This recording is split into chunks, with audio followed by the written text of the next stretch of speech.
Just been watching Dragon's Den. One of the inventors went on there with a belt made of watches, but the review was that it was a waste of time. Last video on climate change here. What we're going to have a little look at is the overview of the effects of climate change, as well as the managing of climate change. Two keywords there: mitigation and adaptation, that we will cover. Right then, the effects of a 0.85 degrees rise in temperatures since 1885. I'll say that figure again. A 0.85 degree temperature rise since 1885. Crucial figure. It's your evidence of climate change figure. We'll have a look at some of the effects. We'll start with right in the middle, 3 millimetres. A 3 millimetre rise in sea level every year due to thermal expansion of the water, but also glaciers melting, running into the sea, and therefore rising that sea level. The 3 millimetre sea level rise has the ability to cause more flooding in coastal areas. It also has the ability to mean that storms are more powerful, particularly hurricanes actually across the Atlantic, which, remember, get their energy from a warm deep sea. If the sea is 0.85 degrees warmer and 3 millimetres deeper per year, that is 3 millimetres per year, it means that hurricanes have the potential to have more power on the basis that more warm air will be rising, powering that storm. So 3 millimetre sea level rise a year. We'll go to the top left, the polar bear. In the past 50 years, the amount of polar bears has declined 50% in the Arctic. The reason why is melting ice, which therefore means the polar bear can no longer hunt for seals during the winter months in the Arctic. And as a result, in addition, the ice breaks up earlier, so the polar bear can't hunt as much. It therefore means a collapse in that food web as seal numbers then increase, and therefore fish numbers then decrease. So 50% reduction in the number of polar bears in the last 50 years. The lake below, that is Lake Chad, African country Chad. In the past, again, 50 years, Lake Chad has shrunk in size to just 1/10 of its former size, or a 90% reduction. Obviously, the reason for this is evaporation. The effect is less drinking water for people of Chad, but also less water to fish in. The number of fish has also declined. So really easy impacts there. You can link to calorie intake. Your image at the bottom, linked to the Chad River, is the idea of dehydration. Twofold here. One, a reduction in fresh water, e.g. Lake Chad. Secondly, warmer temperatures mean more dehydration because you will perspire more. Good example of that is your heat wave in 2003, for example, which is accounted for around about 10,000 deaths across Europe, generally with the very elderly who dehydrate much faster and their body can't almost cope with that sort of stress that's put on itself. So we've got rising temperatures leading to dehydration there. Go across to the middle diagram quickly on the other side. Again, that is Chad, and what has happened here is drought. The increased evaporation of water from Lake Chad is then blown away from this area, and as a result of that, you get less rainfall in Chad as a result of warmer temperatures, and as a result of that, you can have drought and famine there as crops in the Sahel region fail. However, what you need to be aware of, that keyword effects can be positive or negative. We'll start with Porth-Pian down the bottom there. Porth-Pian, you could argue, actually, there are massive advantages of a warmer temperature for this coastal village in St Austell in Cornwall. The little shop you can just see there as you come down the boat ramp is an ice cream shop. If it is warmer, more people are likely to be at the beach enjoying their leisure time because it's more comfortable to sunbathe. And as a result, the shop there is more likely to sell more ice cream to cool people down and more water to keep people hydrated. So actually there are positives to global warming as well. For staycations, what we call them, people in England who go on holiday in England as opposed to going abroad, this would be a lovely example where actually you can have advantages of global warming as well. Don't get me wrong, you can flip the negative here. The 3 millimetre higher or deeper sea per year means that waves will actually have more power, particularly for hydraulic action, because the waves break from a higher position. It means that they can be more erosive. So actually in the long run here, Porth-Pian may actually have some real concerns with slumping, which you can actually see in the back of the on the background, I should say, of the image there. It may also mean there's more damage to the promenade and seawall as well. So maybe a flip both ways. Strawberries up there in the top right hand corner. As a result of 0.85 degree warming, it means that strawberries can now be harvested twice a year in the United Kingdom. In 2017 and 2016 were the largest 2 years for strawberry harvest. It means that actually the UK has managed to export strawberries to Ireland as an example, trading partner, and as a result it means that farmers can make more money. Strawberries are very valuable, very sought after product, obviously, with summer events like Wimbledon as an example. So your effects of global warming, there are global effects, there are environmental effects, there are social effects, there's economic effect. You need to be aware of both the positives and the negatives of global warming. Right, managing climate change. 2 key words here on the board I'm sure you've studied in the past. Mitigation is to reduce the cause, and adaptation is to respond to the change. These are essentially the polar opposites to each other. Mitigation is the concept where actually we can fix the problem before it gets too bad. You'll see a couple of examples of this on the next slide, but the concept is we can solve the problem ourselves. We can reduce greenhouse gas emissions as an example. Adaptation is another way of considering that. Is it's almost too late. We need to make a change now. It is where the challenge that global warming is now creating for people means we have to respond and change the way that we do something to be able to survive that and to maintain a high quality of life. Now, although this isn't exam board spec, I'm just slightly concerned that it's not. I can imagine a question coming up regarding what can individuals do to mitigate climate change, on the basis that what can they do to, essentially, it's up there on the board actually, to reduce the effectiveness of the enhanced greenhouse effect. To reduce the effectiveness of the enhanced greenhouse effect. There's your key sentence that is going to end all of your explanations regarding management, particularly mitigation. So if we take this in turn, on the top right hand corner we can see a brick being put into a toilet. The concept for this is, and the reason why is, when that toilet is then flushed, the water will only fill up to a given point called a stopcock. As a result, if you fill some of the toilet cistern with a brick or anything that would actually take up space, less water can actually then get into the toilet cistern itself. It means that when you next flush the toilet, less water will be flushed. It therefore means less water needs to be cleaned and purified at a water treatment centre, and as a result of that, it means you need less fossil fuels burnt because you don't have to run the machines as much. It therefore means less carbon emissions, and then the classic, it will reduce the effectiveness of the enhanced greenhouse effect. That's what an individual could do in their own home. Take the next one, insulation. The individual can insulate their home. The concept behind this, if you insulate your home, less heat escapes, and therefore more heat is trapped within the house. Therefore, it's less likely that you'll need to put your heating on, and I'm sure you can see where this is going already. Less need to put the heating on means less electricity, means less fossil fuels burnt. That therefore means reduced carbon emissions, and that therefore means reduced greenhouse gas, reduced greenhouse gas emissions, and therefore reduced effectiveness of the enhanced greenhouse effect. Little specific, I'm just going to throw it in here. The Bickley Eco Homes in Plymouth have 30 centimetres worth of insulation. The whole point behind that is to make sure, or to try to encourage people not to use their heating. Right at the bottom is a bicycle. The idea with this is if people opt to cycle as opposed to drive, they will burn less fossil fuels, specifically oil. As a result, there are less carbon emissions, and as a result, you reduce the effectiveness of the enhanced greenhouse effect.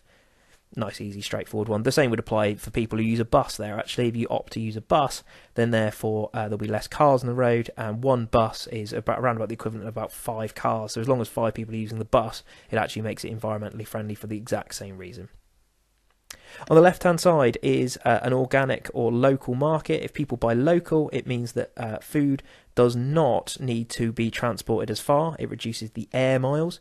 If you reduce the air miles, it means that there is less kerosene, or kerosene is a petroleum byproduct, I should point out. You get less kerosene or aircraft fuel being burnt, therefore less carbon emissions, therefore a reduced effectiveness of the enhanced greenhouse effect.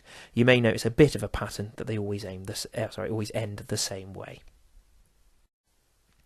Second thing, what can governments do here? We'll go through these in turn. We'll do car share and bus lanes together. Bristol has a car share only lane, as I'm sure you're aware. Plymouth has a bus lane for the park and ride. The concept here is if people are encouraged to car share on the basis that their journeys will be faster because there are less cars on the road and they can use this special lane, then therefore you take one car off the road, you almost half the carbon emissions caused because you burn less petrol, and therefore you reduce the effect of the enhanced greenhouse effect because there'll be less carbon emissions. The exact same thing applies to the bus lane. We did this for the park and ride in Plymouth. If people believe they will get to work faster on the bus and the bus is comfortable to work on, for example, putting leather seats in or Wi-Fi or what are those charging points called? Those USB charging points. People are more inclined to use the bus, therefore you take cars off the road, and therefore you reduce the amount of oil being burnt, you reduce carbon emissions, and you reduce the effect of the enhanced greenhouse effect again. Top right, you can see bikes there. This is not actually those bikes, I should point out. This is Boris bikes, named after Boris Johnson, former London mayor, who introduced this scheme to London with the concept behind it of if you provide bikes at a very low price to rent, people are more inclined to cycle around London, and therefore less cars come into the city, less carbon emissions, on the basis that there'll be less stop-start traffic. And also less congestion just for transport in general. But less stop-start traffic means less petrol burnt, means less carbon emissions, therefore an enhanced greenhouse effect, or reduced reduced effectiveness of the enhanced greenhouse effect, I should say. One other thing just to be aware of here for London as a great city, as an example here, they also have something called a congestion charge. Congestion charge is the idea if you drive into London, you essentially have to pay for the privilege of doing so.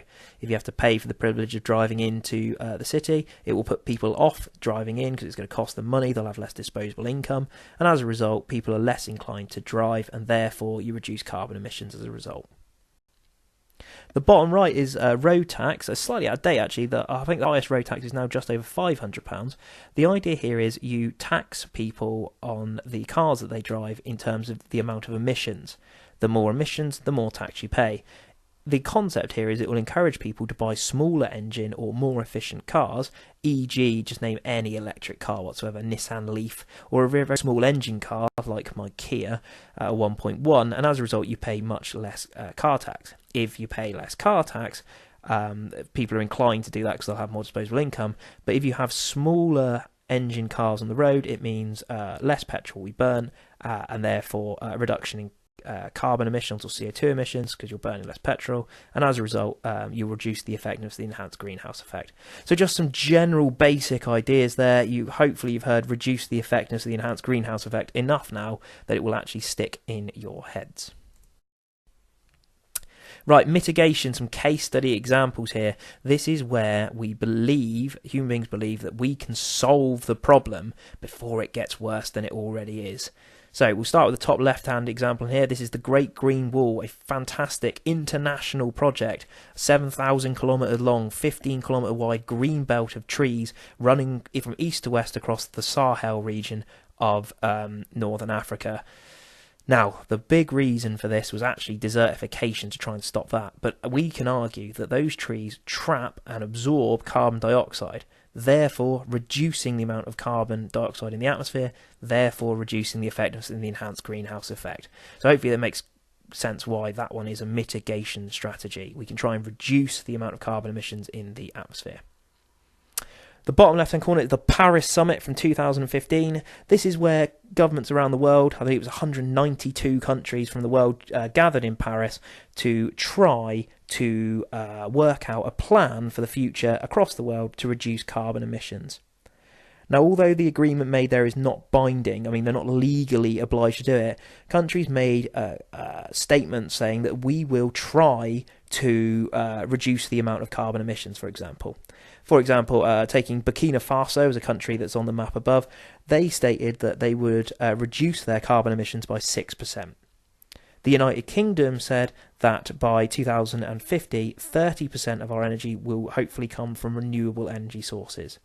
Now, at the moment, that figure stands at around about 9%, so it's unclear if we'll be able to make that figure, but the concept is if we're burning less fossil fuels, we'll have less carbon emissions being released, and then it's always the same, therefore you reduce the effectiveness of the enhanced greenhouse effect.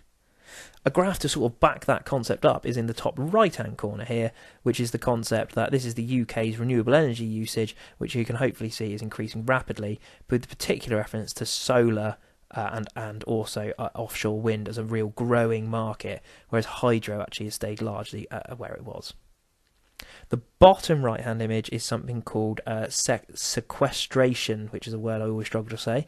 The concept here is, if a power station is going to burn coal, for example, or use any sort of fossil fuel, that inevitably there is going to be CO2 produced. As a result of that, rather than try to reduce the amount of CO2 that the factory's working on, and you can probably work the reason out for that, you want the factory to continue working to employ people and to build products and etc, etc. Rather than try to reduce that, actually try to reduce the amount of carbon dioxide that actually makes it into the atmosphere by trapping that's the carbon dioxide and actually burying it underground. So you can see some examples there where you've essentially buried your carbon dioxide into coal beds underground that we can never reach, or you've pumped actually the CO2 back into areas where you've already mined where there is a void space. Now the concept behind that is the CO2 is not in the atmosphere and it's trapped below the surface of the land, and as a result that CO2 does not increase the effectiveness of the enhanced greenhouse effect. That's the concept there, to trap the CO2 before it gets to the atmosphere. Right, adaptation. Only 2 strategies needed here because your strategy on the left, the magic stone strategy in Burkina Faso, is so good because it actually covers 2 of the spec points that it wants you to be aware of.